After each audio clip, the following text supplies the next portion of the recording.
Bueno, buenos días, buenas tardes o lo que corresponda a todos. Feliz de estar nuevamente con ustedes y agradeciendo a Copyman y a Mac, especialmente a Gerardo Trujillo, que nos dé esta posibilidad de compartir experiencias. Eh, Esta charla corresponde a la segunda parte del tema transición cultural que realizamos unas semanas atrás y por eso mismo, pensando que hay personas que no han participado en la primera parte, voy a recordar un par de cosas importantes que dijimos ya en esa primera parte. Y después nos dedicamos a hablar de la metodología. Primero, que las normas internacionales de gestión de activos tienen una serie de cláusulas con sus requerimientos, pero sobre ellas hay algunos principios y fundamentos de las normas que no se expresan en ninguna cláusula en particular, pero aplican a todas. Estos principios son considerados habilitadores esenciales para hacer la norma. Bueno, hablamos de transición cultural porque fundamentalmente en la aplicación de estos principios hemos detectado en nuestra experiencia que hay una serie de brechas. La principal es que no hay una visión integrada de cómo opera la organización. Es decir, cada departamento trabaja en forma aislada. Segundo, falta una visión de largo plazo en todo el ciclo del activo, que pueden ser 30, 40 años. Normalmente todas las proyecciones en los diferentes ámbitos, ya sean financieras, ya sean tributarias, ya sean aspectos de negocio o aspectos técnicos como lista de repuestos, etcétera, se hace a un año plazo. Y realmente a la organización le cuesta llegar a pensar en un ciclo de vida mucho más largo. Además, las tomas de decisiones en general no son óptimas. En el mejor de los casos se confronta productividad o rentabilidad, si acaso se quiere, con los temas técnicos. Pero hay muchas más distinciones que es necesario considerar para tomar una decisión óptima y hay muchas otras cosas más. Pero todos estos problemas que se presentan obligan a cambio de prácticas de trabajo y por eso hablamos de un fenómeno de transición cultural. Otro aspecto que definimos también en la primera parte es el carácter estructurado de la cultura. Se tiende a creer que el cambio cultural es un cambio que pasa solo en las personas. La verdad que tiene que pasar en las personas y tiene que pasar en los sistemas de trabajo de las personas. Y hay un estudio muy interesante en que demuestran que el carácter de la cultura de una empresa depende mucho más de condiciones estructurales que de las personas mismas. Dos condiciones estructurales: el tipo de desafíos que enfrentan normalmente y el nivel de dependencia del mercado. Al tipo de desafíos que se enfrentan normalmente nos referimos si son problemas técnicos o son problemas adaptativos. Esto mirado desde el punto de vista de la forma de resolverlo. Vamos a ir en más detalle en la siguiente transparencia. Y lo segundo es la dependencia del mercado. ¿Son mercados cautivos o son mercados súper competitivos o posiciones intermedias? Estas dos variables en el fondo determinan en forma fundamental el tipo de cultura.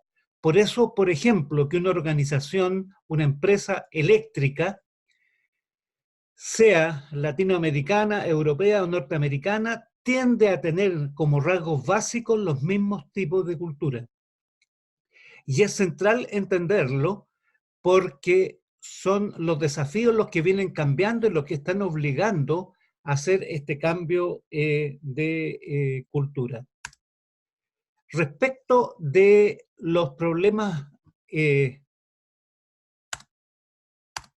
de los problemas técnicos, decíamos que los problemas técnicos, el problema, para calificarlo como problema técnico, el problema tiene que estar claro, la solución tiene que ser conocida y hay que centrarse en la ejecución. O sea, se requiere tener instrucciones claras, y mano y pie del punto de vista de que hay que hacerlo nomás, hay que ejecutarlo. Esa es la preocupación. En cambio, hablamos de problemas adaptativos cuando el problema mismo no es muy claro, ¿ya? Supongamos que el problema que estamos tratando es que hay estilos de trabajo dentro de la empresa que no son suficientemente rigurosos. O sea, la gente trabaja desprolijamente, ¿no? No existe una solución conocida, porque las causas de eso pueden ser muchas. Todas las alternativas que veo tienen pros y contras. Requiero mucha conversación para entenderlos. Requiere un proceso de aprendizaje. Necesariamente involucra ya no solo el dar instrucciones, como el problema no está claro, hay que entenderlo, hay que sentirlo, hay que verlo, hay que escucharlo bien, ¿ya? De simplemente ejecutar hay que ir a pensar el problema, es decir, requiere proceso de aprendizaje y a veces hay hasta que experimentar. Se requiere talento externo. En el problema técnico basta con que haya un asesor que sepa hacer la situación. Acá se requiere en aspecto de asesoría, pero también se requiere mentor, o sea, alguien que tenga experiencia y que nos venga a contar su experiencia más que a decirnos qué hacer. Y se requiere coach también, alguien que nos haga reflexionar profundamente. El tema está que cuando es un problema adaptativo, no se puede resolver desde la autoridad. Tratar los problemas o desafíos que son adaptativos como problemas técnicos es un grave error. No se solucionan los problemas, sino que se agravan. Planteado esos antecedentes que los dijimos en la charla anterior, pasemos a ver cómo es el enfoque tradicional. ¿Cuál es el enfoque tradicional que se hace para resolver estos problemas? Primero se piensa que los problemas de cambio cultural son problemas que tienen que ver con la mentalidad y con los valores de las personas. Y que son estos valores los que llevan a el comportamiento de las personas y que el comportamiento de las personas, en definitiva, es lo que define las formas de trabajar en la empresa. Si eso es así, significa que yo tengo que actuar sobre la causa, o sobre, es decir, sobre la mentalidad y valores de las empresas. Y para eso, entonces, yo tengo que definir cuál es la cultura deseada y tengo que fundamentalmente hacer campañas comunicacionales, lo más motivadora que pueda, digamos, ¿no es cierto?, hacer logos, pero básicamente campañas comunicacionales. Esta forma de enfrentar el tema básicamente no resulta. El 80% de los casos no es efectivo.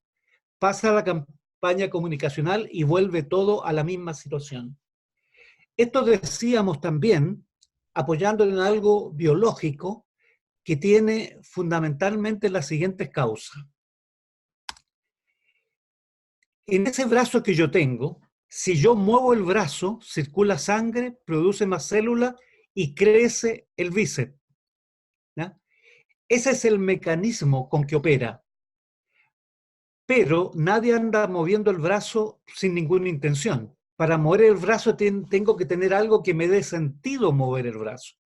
Es decir, puedo ser físico-culturista, puedo ser trapecista, puedo ser carpintero, puedo hacer un montón de cosas, pero tengo que tener razones para mover el brazo de tal manera de que opere el mecanismo de generación de células.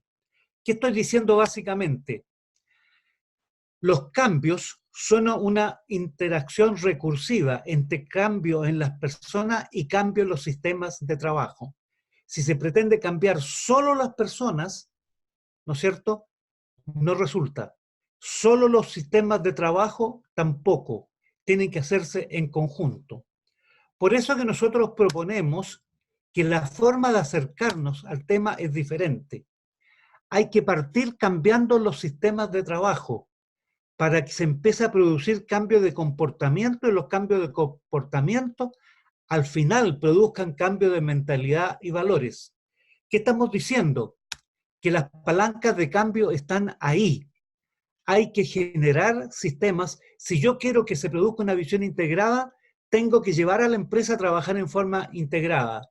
Lo que pasa es que tengo que ser capaz de encontrar sentido al cambio para los que tienen que hacer el cambio. No tiene que ser sentido para mí. La cultura que yo quiero, definida desde los intereses de la empresa, no moviliza al resto de la empresa, ¿ya? Tiene que ser problemas de ellos, sentido por ellos. Por lo tanto, nuestra propuesta es llegar a establecer, hacer trabajar entre áreas, entre personas que están en conflicto, hacerlas trabajar en función de que resuelvan sus problemas, pero hacerlas descubrir en el intento cuáles son las formas correctas de trabajar para poder conseguir resultados del trabajo en conjunto. De ese punto de vista, formalmente llevamos a que se establezcan acuerdos. Quiero decir que el trabajo entre las áreas, el objetivo central es que los participantes practiquen formas de trabajar que le permitan resolver los problemas. Ese es el diseño de la actuación.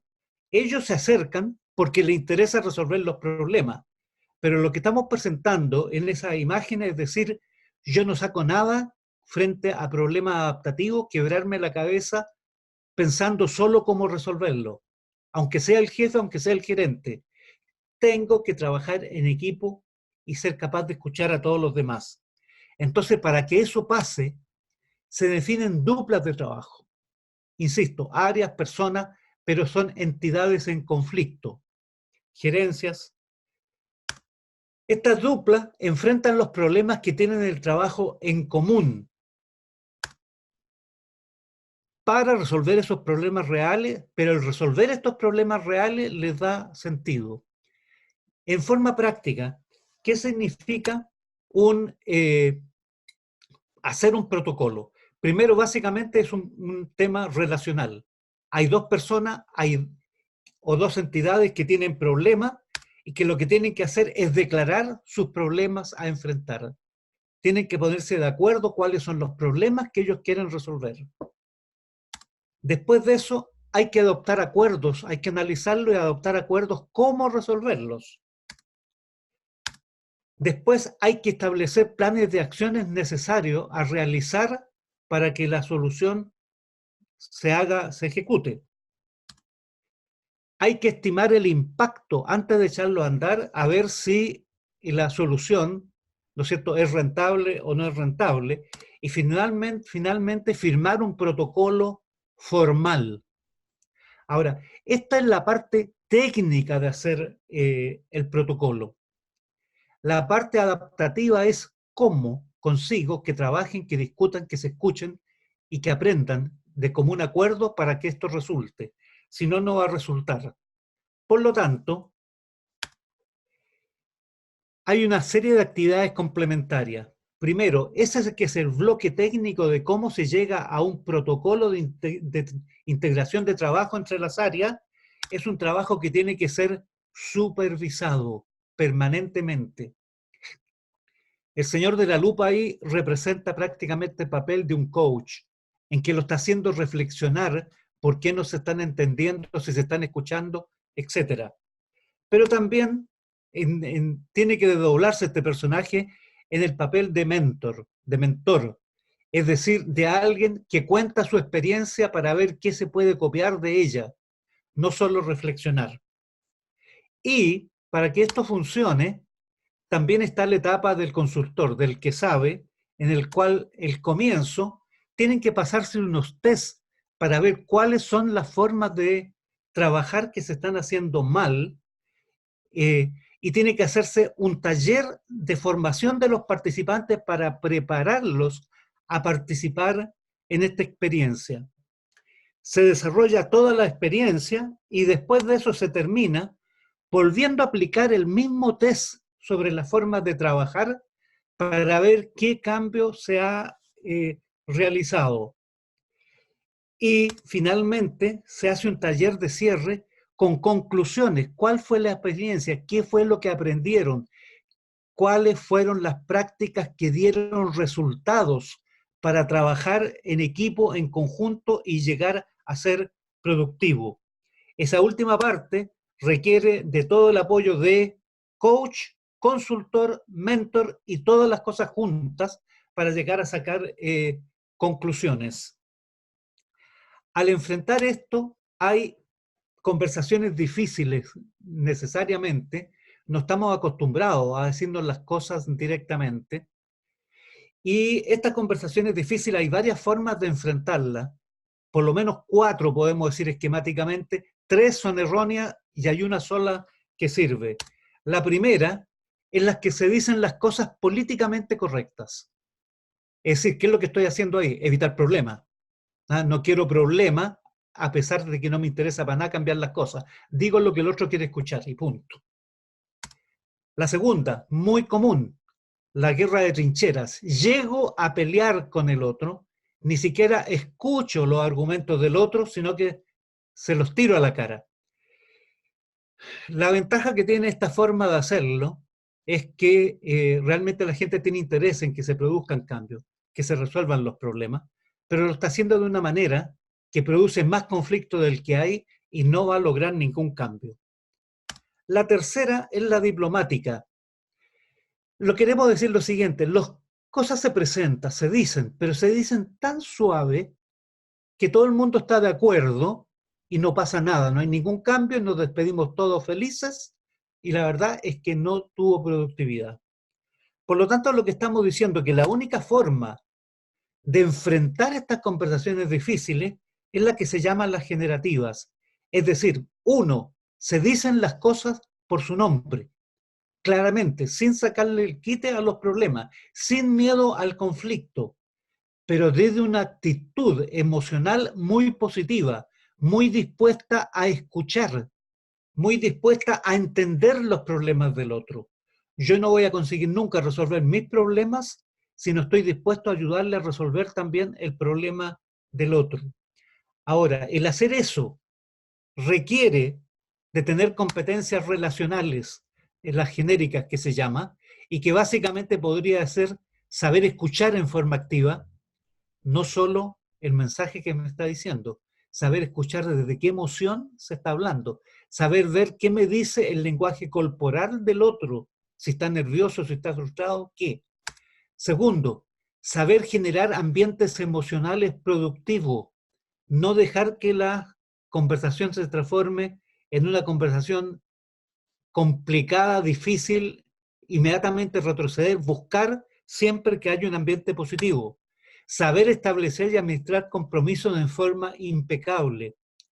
Todos creemos que sabemos establecer compromisos. Si no he tomado un curso de gestión basada en compromiso, la verdad es que no lo sé hacer en forma exacta. 4. Saber fundamentar los juicios. Nuestras opiniones las compramos como si fueran verdades absolutas. Por lo tanto, entramos en una dinámica o que tengo la razón o estoy equivocado. Y eso produce relaciones, ¿no es cierto?, destructivas más que constructivas. Saber diseñar los diferentes tipos de conversaciones. ¿Qué es lo que estoy diciendo? Este es el aporte que se hace durante la construcción del protocolo y por eso se consigue que hayan buenos resultados. Ahora, para medir el impacto, lo primero que se hace es que se establece un modelo de maduración muy parecido al de las normas, ¿ya? En que hay una parte adaptativa, que es el lado izquierdo, y una parte de realización de los planes de acción concretos que se realizaron, que es la parte técnica. Al centro se ve cuál fue tengo un caso real, cuál fue, de dónde se partió. Esta fue la meta que se logró, que se propuso, y la naranja la que se consiguió. Si vemos qué se consiguió en las formas de evaluado, las diferencias con el mismo test de trabajo, al comienzo y al final, primero las dimensiones que se encontraron fueron que había que trabajar la confianza, a partir de ser capaz de reconocer su propia vulnerabilidad, aprender a no tenerle miedo al conflicto, aprender a establecer acuerdos, ser capaces de hacer críticas directas al otro y hacer sentirse corresponsable de los resultados del equipo. Esas fueron las variables que en este caso se decidieron trabajar. El valor que establece el test como máximo es 5 y dice que si el valor que se obtiene es bajo 3,24, esa dimensión tiene que ser trabajada. Si es sobre 3,75, se puede seguir trabajando sin problema. El valor inicial obtenido en 12 duplas de trabajo está todo en rojo, no hay ni un solo de estas dimensiones que tuviera el mínimo suficiente como para hacer el trabajo. A los 4 meses se aplica el mismo test, los resultados obtenidos están todos en celeste, todos sobre 4. Por lo tanto, la eficacia del cambio cultural en pocos meses es importante, pero después hay que sostenerlo. Del punto de vista del impacto económico, lo que se hace es una matriz en la cual se evalúan los recursos empleados para realizar estos protocolos y cuáles son los impactos que se obtienen. La matriz la propone el consultor, pero la evaluación de los valores que se colocan en ella es 100% hecha solo por los usuarios. Los recursos requeridos para hacer el programa, los recursos a economizar. Entre paréntesis, una tasa de retorno, no sé cuál será para cada una de sus empresas, pero normalmente se espera un 20% de retorno. Entrego 100 y consigo 120. ¿Qué pasó en este caso? Se emplearon $350.000, el impacto de recobra son $2.260.000. Tendríamos una tasa de retorno de 646%.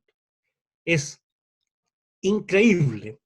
Pero además déjenme decir que en los recursos requeridos, solo $50.000, o sea, el 14% de los 350, fue lo que se pagó al consultor. El resto fue trabajo interno de las personas. Y por supuesto, todo el impacto es impacto en el trabajo interno.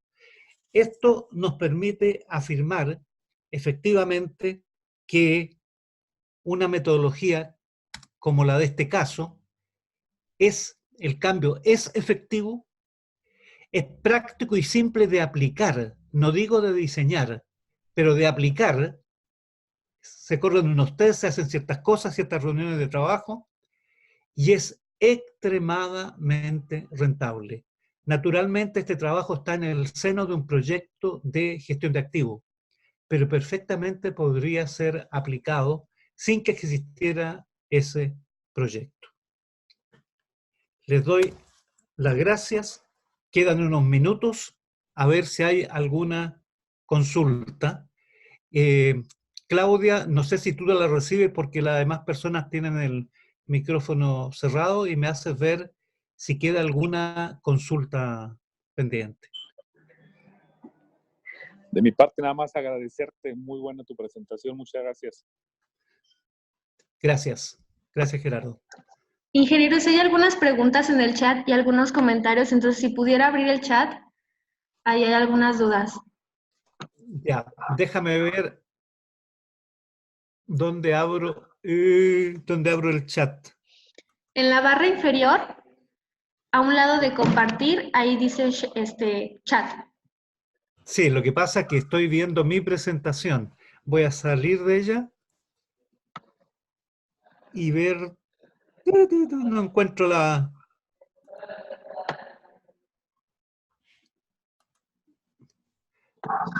Bueno, se lo puedo leer, mire, dice, ¿qué recomendaciones da para desarrollar competencias genéricas? A ver. Básicamente lo que estoy diciendo en la presentación, que la forma, el mecanismo básico para desarrollar las competencias genéricas es hacer que la gente que está con problemas se junte a discutir sus problemas en la metodología, ¿no es cierto? Pero en el discutir los problemas, ahí tiene que ser una supervisión que le ayuda a desarrollar.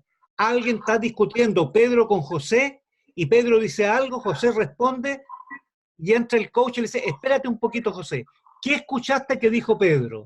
Pedro dice, dijo tal y tal cosa, y uno, Pedro, ¿dijiste eso? No, dice Pedro, yo no lo he dicho. Ah, entonces un momento, vamos. Y se le empieza en la práctica de la discusión de los problemas reales, se le empieza a enseñar a escuchar, a preocuparse de que su emoción no se le vaya arriba, etcétera, etcétera. Pero este trabajo de 4 meses de desarrollo del protocolo, el objetivo que tiene es justamente introducir las competencias genéricas, prácticas y concretas para que logren resolver los problemas que tienen. Después de eso, se genera un nivel de confianza en que la gente ya está mucho más abierta a escuchar más charlas, a leer documentos, a prepararse más. Pero uno tiene que accesar el interés de ellos. Déjenme decirle, si una persona la quiero movilizar, cambiar sus prácticas basadas en la rentabilidad de la empresa, consigo poco. Pero si es resolviéndole los problemas concretos de trabajo que él tiene, sí que se motiva mucho más. ¿Algo más, Claudia? Ingeniero, bueno, yo creo que, Claudia, no nos va a dar tiempo de responder todas las preguntas, son bastantes las que aparecen allí. Mi sugerencia es la siguiente, ahora que se haga, que se suba la presentación al sitio de YouTube, ahí mismo copia, por favor, esas preguntas para que por aquí el ingeniero nos haga favor de responderlas dentro del mismo chat de la presentación. Creo que el tema es bien interesante, va a haber mucha más gente preguntando. Esperemos que esas preguntas que aparezcan allí sirvan para generar un poco más de interés y podamos aprender todos un poco más de este tema que es bien apasionante y que poco se maneja en el tema de la cultura del mantenimiento y confiabilidad. Gerardo, cuenten conmigo como para desarrollar cualquier cosa en conjunto de tal manera de responder las preguntas, ya sea en el mismo chat o alguna otra alternativa que ustedes sugieran. Buenísimo. Si oyen música por aquí, estoy en una salita del aeropuerto, así es que no crean que estoy de fiesta todavía, ¿eh? Bueno, que tengan muy buena mañana. Muchas gracias. Gracias a ustedes. Claudia, ¿se pasó el tiempo? ¿O queda algún segundo? Nos quedan aún 9 minutos. ¿Cuánto? 9 minutos. O sea, es bastante tiempo. Yo pensaba que estaba llegando ya al final. Si tú quieres, dime alguna, léeme alguna otra de las otras preguntas. Muy bien, mire.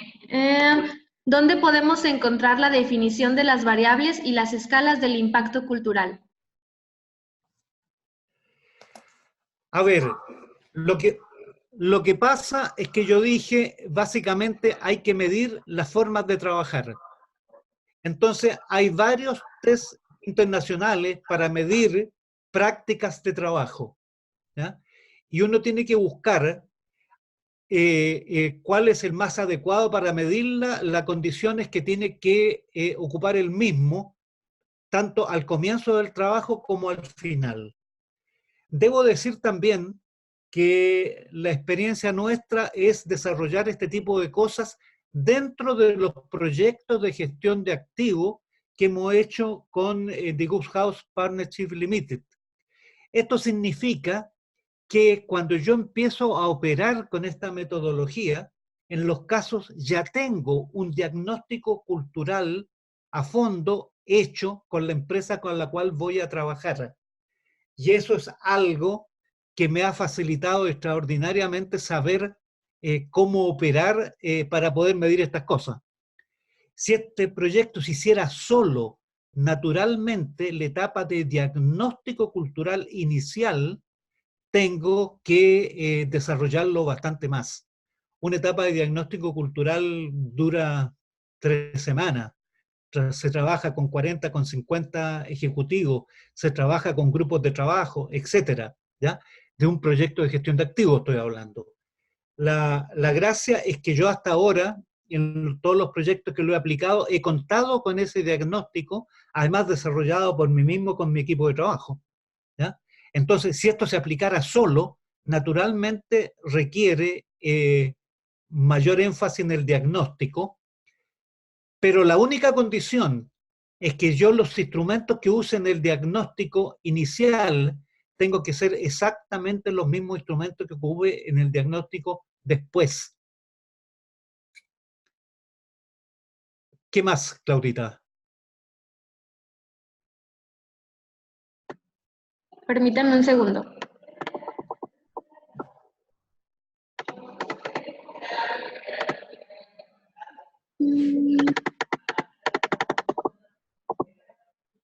Ok, nos dice Gabriela, algo clave que menciona es referente a la sostenibilidad en el tiempo. Una vez implementada esta metodología en su primera fase, tal como lo explicó, ¿cuál es la mejor recomendación para que la misma sea sostenible para el resto del tiempo, mantener ese compromiso e interés? Ya, a ver, nuestras empresas se mueven por resultados y sobre todo por resultados económicos, ¿ya? El trabajo, cuando esto se hace, fíjense que en esta experiencia concreta que yo mostré las cifras, fueron 12 duplas de trabajo, es decir, durante 4 meses prácticamente se trabajó con 24 áreas. 24 áreas que en 4 meses aprendieron a trabajar en forma diferente y que además tuvieron el impacto de resolver problemas interesantes. Ojo que hay algunos planes de acción que duraron mucho más que 4 meses y que el impacto que se está viendo es el efecto que produce ese plan de acción al año de operar. Entonces hay estimaciones ahí. Pero que 24 áreas hayan aprendido formas de trabajar no es trivial. Pero naturalmente, si el resto de la empresa sigue trabajando de la misma manera, al final se va a ir degradando este impulso. Entonces, se requiere continuar con esta iniciativa, que las áreas que ya aprendieron trabajen con otras áreas o que se enfrenten nuevos problemas. ¿Eh? El tema central es que, evidentemente, para que el cambio se llegue a formar una nueva cultura de empresa, es decir, nuevos estilos y formas de trabajar, requiere que esto opere de la misma manera, pero se mantenga y se mantenga con supervisión la ejecución también de estas cosas. Bien, ingeniero, aún tenemos 4 minutos. Vamos por la última pregunta. Dice, buen día, consulta. ¿Cómo encarar cuando existe diferencia entre las partes respecto de una parte se encuentra en situación más cómoda que la otra? El tema básico para que, sobre todo en la primera fase de esta situación, es que descubrir áreas o personas o gerencias o entidades, digamos, ¿no es cierto?, que efectivamente tienen problemas entre ellas, ¿ya? Y que son la gran cantidad. Si existiera el caso que un área o una de estas entidades tiene problema con otra, pero la otra no tiene ningún problema con ella, no hay condiciones como para negociar, digamos, ¿no es cierto? ¿Ya? Pero mencionemos casos concretos de los que funcionaron. Mantenimiento con abastecimiento, ¿ya? O operaciones con mantenimiento, o finanzas, ¿no es cierto?, con operaciones. En todos los casos existen problemas por ambos lados. En el caso práctico de este, cuando hicimos una reunión con toda la gerencia para explicarle el trabajo, al final las mismas áreas dijeron con qué otras áreas querían ellos trabajar. Y se nos solicitaron 31 duplas de trabajo. Era demasiado tiempo. Yo iba por interacciones de una semana. Atender 31 duplas de trabajo en una semana no podía. Por eso se les celebraron 12. Pero el tema central es decir lo siguiente: aquí tenemos problemas en comunes, ¿no es cierto? Por favor, ayúdame a resolver los míos y yo me comprometo contigo a resolver los tuyos. Eso es lo que los lleva, ¿no es cierto?, a que haya una posibilidad de conversar y interés mutuo. Tendría que ser una etapa de alguien ya de mayor nivel de conciencia o aprendizaje es que esté dispuesto a resolver el problema de otros sin que yo gane nada. Pero le aseguro que al comienzo los problemas que existen son increíbles. El trabajo en isla de la empresa hace que se defienda. Por ejemplo, abastecimiento de mantenimiento o mantenimiento con abastecimiento. Mantenimiento requiere todos los repuestos, requiere una cantidad de cosas que entiendan sus prioridades, pero abastecimiento requiere que le ayuden a especificar bien los productos, porque eso tiene que hacérselo a la misma gente de mantenimiento y viceversa. Entonces ahí es donde se va estableciendo el diálogo y donde se dan cuenta que las soluciones son más fáciles de lo que pasa, pero hay que contar con una actitud colaboradora y no colaboradora en el entendido de que yo te ayudo cuando tengo tiempo, sino que de corresponsabilidad en que en el trabajo en conjunto funcione. ¿Nos queda algo, Claudia? Hay una más, pero se la voy a enviar a su correo para que pueda responderla porque no tenemos más tiempo. Si quiere podemos ya dar una despedida. Muy bien. Bueno, muchas gracias.